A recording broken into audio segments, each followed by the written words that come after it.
अब सामयिक सूत्र, सावजम जोगम पच्छगामी, करेम बंदी सूत्र, ताव कायम ठाणिनम मौनिनम धाणिनम, जितने भी सूत्र आप देखो इसमें बार बार एक ही बात आएगी कि कितने हम आत्मा की खोज पे निकल रहे हैं।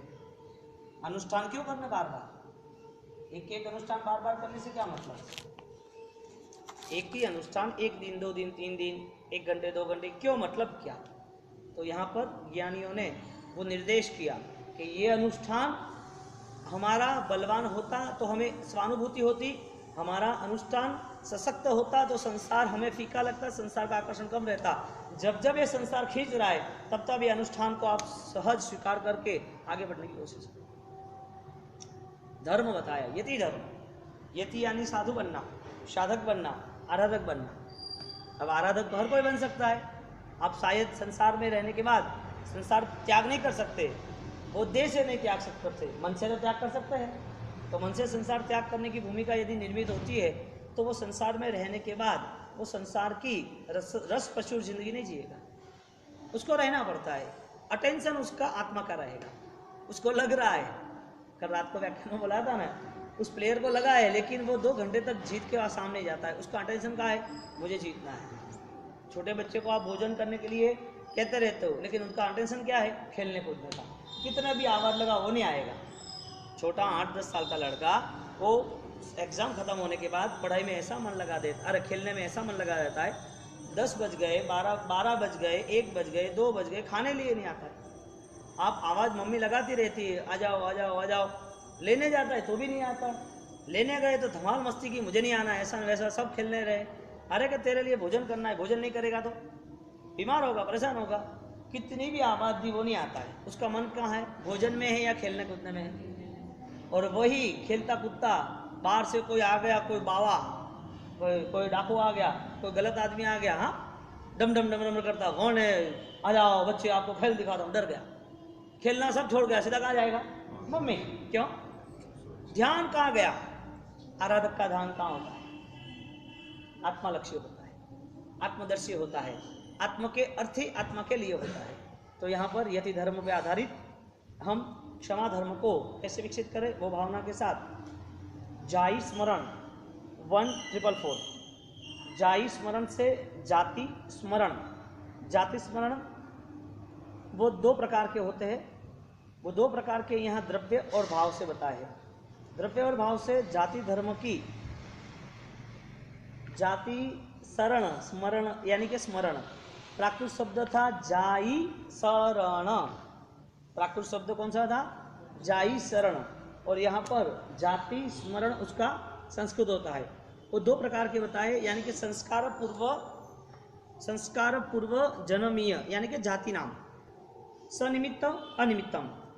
और अंतिम चरण बताए क्षायोपक्षमिके न उत्पद्यते ज्ञान विषय, नॉलेज, मेमोरी, सोच। हमारी जो भी कार्य करने की पद्धति है उसके पीछे कोई ना कोई सपोर्ट है, हमारी सफलता के पीछे कोई सपोर्ट है। हम सफल कार्य को कोई अंजाम दे रहे, उसके लिए पुरुषार्थ कर रहे तो कोई सपोर्ट है, उसका नाम ज्ञान, उसका नाम विचार। विचार 2 प्रकार के हैं, सही यानी कि एक विचार आपको अपने आत्मा से विमुख कर रहा है, एक आत्मा के सम्मुख कर रहा है। यानी कि उस विचार को आपने जितनी तीव्रता से, जितनी निकटता से, जितनी गहराई तक, जितनी शीघ्रता से आपने कलेक्ट किए हैं वो आपके साथ जुड़े हुए हैं। उस विचार के नाते आत्मा में वो भाव पैदा होते हैं जिसका नाम संस्कार है। यानी कि छोटे बच्चे को कहना नहीं पड़ता है कि उसे भूख लगती है, रोना लगता है, वो बोलता तो नहीं है लेकिन रोना क्यों लगा, तो उसे वो संस्कार है कि मुझे भोजन चाहिए। भोजन का पूर्व का भाव, उसके पूर्व का भाव, वो भोजन से जुड़ा हुआ था, भोजन नहीं मिला तो दुख हुआ, भोजन के साथ उसके विचार जुड़ गए थे, भोजन मिलते ही अनुकूल रहा था, तो भोजन उसके संस्कार में बस गया था।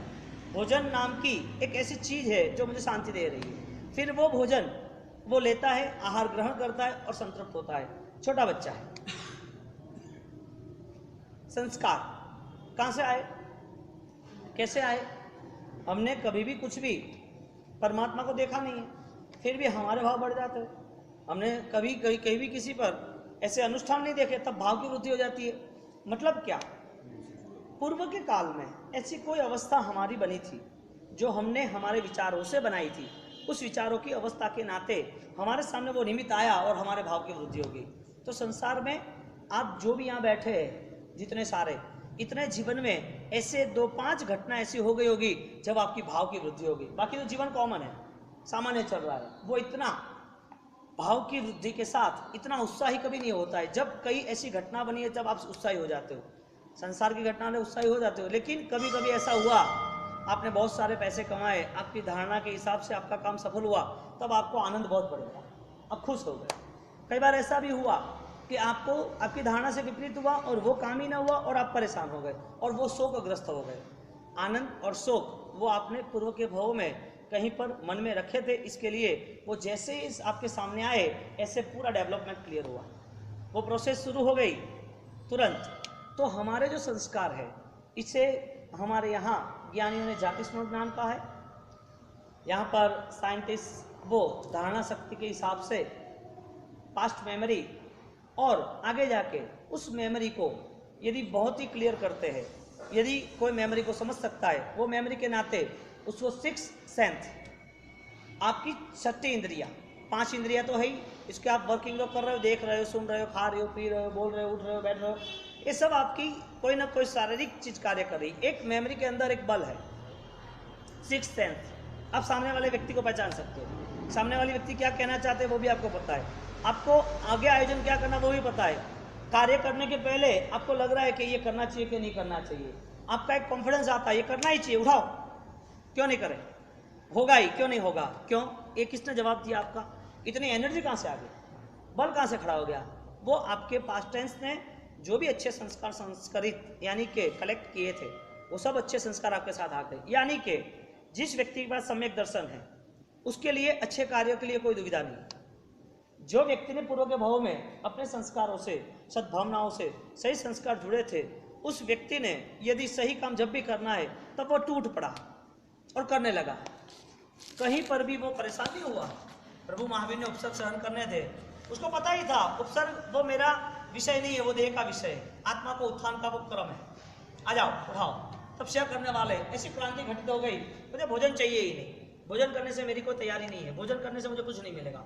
दान करने वाले में उसका मन बढ़ गया, दान करो, दान करने से महिमा हमारे आत्मा की बढ़ेगी, हमारे भाव की बढ़ेगी, हमारे जीवन में कोई नया फूल विकसित होगा, कोई पल्लवित होगा, मुझे दान करना ही है, ऐसा जुनून चढ़ता है, वो त्याग कर देता है। ये सब शुभ संकल्प कैसे शुरू हुए, पीछे की सब भावनाएं निर्मित थी, जुड़ी हुई थी। इतने शुभ संकल्प में, इसी शुभ कार्य में वो इसके लिए जुड़ा कि जिसकी वजह से उसके पीछे के भाव में जो भी था वो सब अब एक्टिव हो रहा है। यानी कि बार बार हमारे साथ जो भी रोल हो रहे उसमें हमारा पास्ट टेंस, हमारा भूतकाल वो जुड़ा हुआ है। जाई शरण जाति स्मरण, जाति का स्मरण। पूर्व के भाव में हम कौन से जाति में थे, पूर्व के भाव में जाति थी और हम कुछ करते थे तो किसकी वजह से कोई कार्य करते थे, वो ज्ञान की वजह से। तो मेरा ज्ञान कौन सा है, सम्यक है या मिथ्या है। अब पिछले भाव से ही हमें पता चलेगा। कर्म ग्रंथ के अंदर ये व्यवस्था बताइए, कर्म ग्रंथ जिसने पढ़ा उसको पता है, वो जान सकता है कि उसका पूर्व का भाव कौन सा है, भविष्य का भाव कौन सा होगा। वो व्यक्ति के निर्माण, व्यक्ति के सोच से वो पता चल सकता है कि ये कहाँ से आया कहाँ जाएगा। तो यात्रा अनजानों का मिलन की है, ये परिवार वो अनजानों का मिलन है। अब परिवार में कोई अभय कुमार भी आ गया और कोई कौणिक भी आ गया। परिवार में एक ही लड़के होने के बावजूद, एक ही ट्विंस, एक ही साथ जन्म होने के बावजूद भी दोनों जुड़वा है, लेकिन एक राम बनता है, एक कुछ अलग ही बन जाता है, रावण बनता है, लखन बनता है, कर्म के हिसाब से, विचारों के हिसाब से। यानी आपकी आत्मा की सबसे बड़ी यात्रा का कोई हिस्सा हो, आत्मा का यदि यात्रा का कोई हिस्सा हो तो वो आपके विचार, आपका ज्ञान, आपका संस्कार। अब हम वो ही कलेक्ट नहीं कर रहे, तो हमारी बार बार बात क्या आ रही है, तो विचार का निर्माण क्या है, क्योंकि हम इस पूर्व भाव से हमारी वो लिंक जुड़ी हुई है।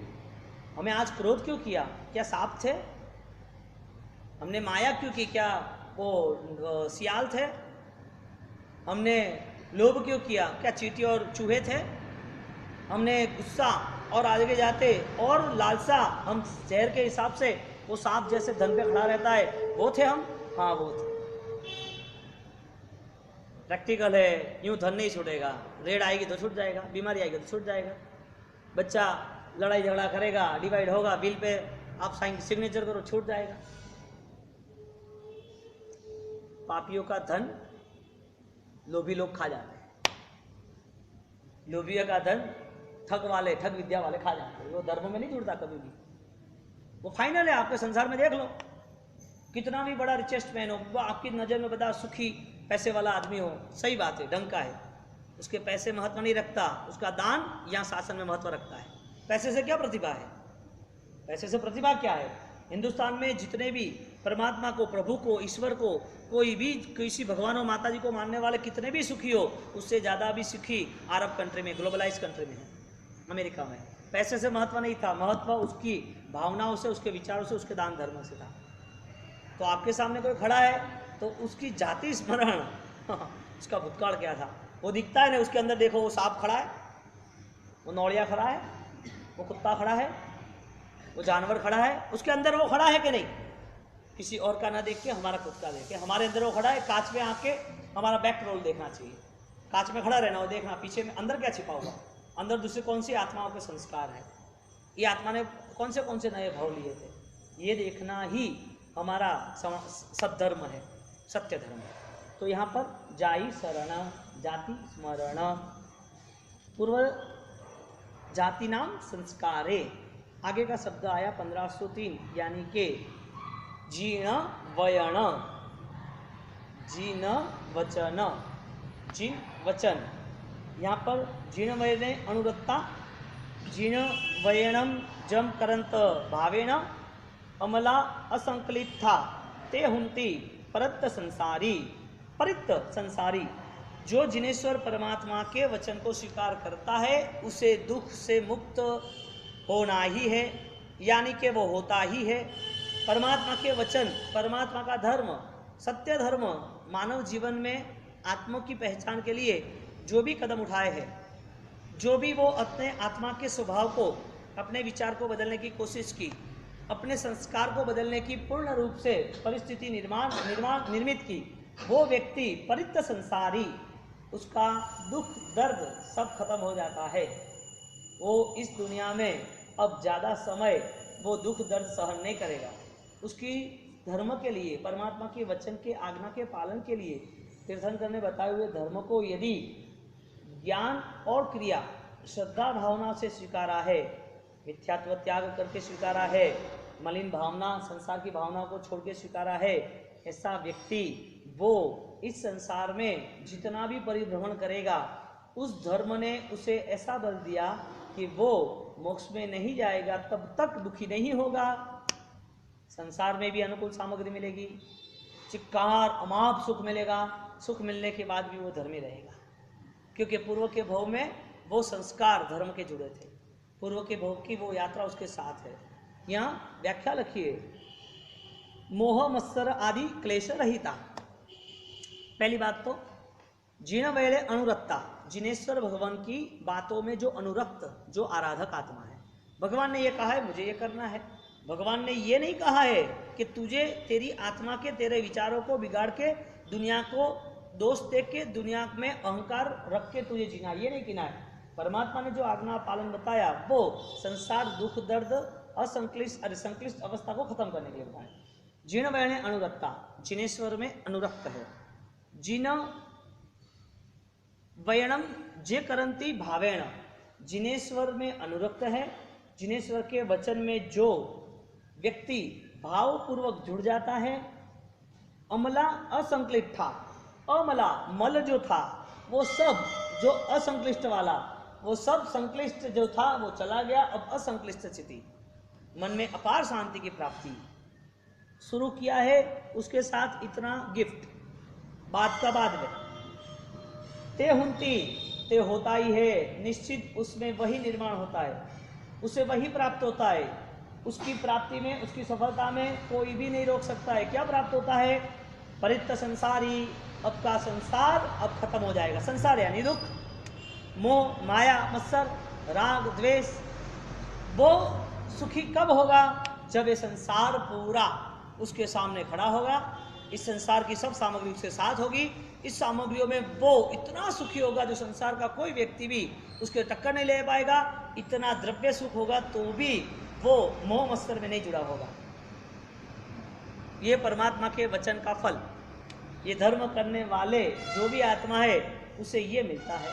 तो यहाँ पर जिसका संसार परिमित रहा, भवक्षय कर्मक्षय सर्वाधिष्ठानाय सर्वविचारदायिने सर्वविधिनिदानाय गौतम स्वामिने नमः। जयतु जयतु लोके श्रीलराजेन्द्र सूदे नरदुर्गापं दैनां क्लेशराजां नदतु नदतु वाद्यं तद्दृश्योरुन्दुवीनां जपदेवदूतशाखां सदा भव्यलोक तत्त्वादिसद्बोधप्रकाशकाय आत्मार्थसन्मार्गोपदेशकाय जयन्तरत्नहृदायकाय देवादिदेवाय नमो विनाय।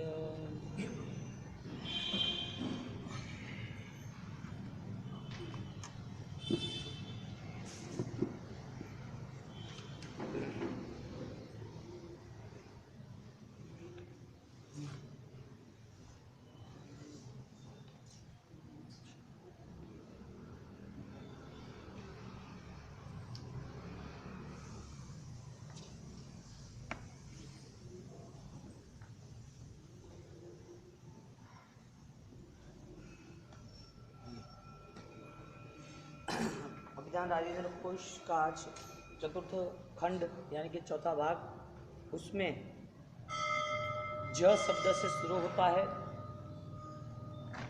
यहाँ पर जई धम्मा 1363 अभी लाइन टू लाइन पेज चल रहे भाग के, तो उसमें यति धर्म वो उसका संस्कृत है, प्राकृत है जई धर्म, क्षांत्यादि दशाम विधे यति धर्म, क्षमा धर्म आत्मा से जुड़ा हुआ है, यानी कि बाह्य भाव से आंतरिक यात्रा तक जाना है। मानव जीवन यदि गहराई तक परख ना हो तो उसे बिना ध्यान से तुझे कुछ नहीं मिलेगा, और ध्यान भी यदि करना ही है तो विचारों से ही ध्यान सफल रहेगा, और विचार यदि सफल बनाने हैं तो सम्यक ज्ञान के बिना अधूरा है। तो सम्यक ज्ञान यानी कि सही सोच के लिए सही चिंतन की एकाग्रता, उसके प्रति हमारा स्थिरीकरण, उसके प्रति हमारा आचरण, उसके प्रति हमारा अनुसरण, वो है हमारा खुद का अध्यात्म। अब बिना विचार के अध्यात्म में जुड़ना वो लंबा टिकता भी नहीं है। यहाँ पर धर्म की व्याख्या बताई, यति धर्म यानी क्षमा धर्म।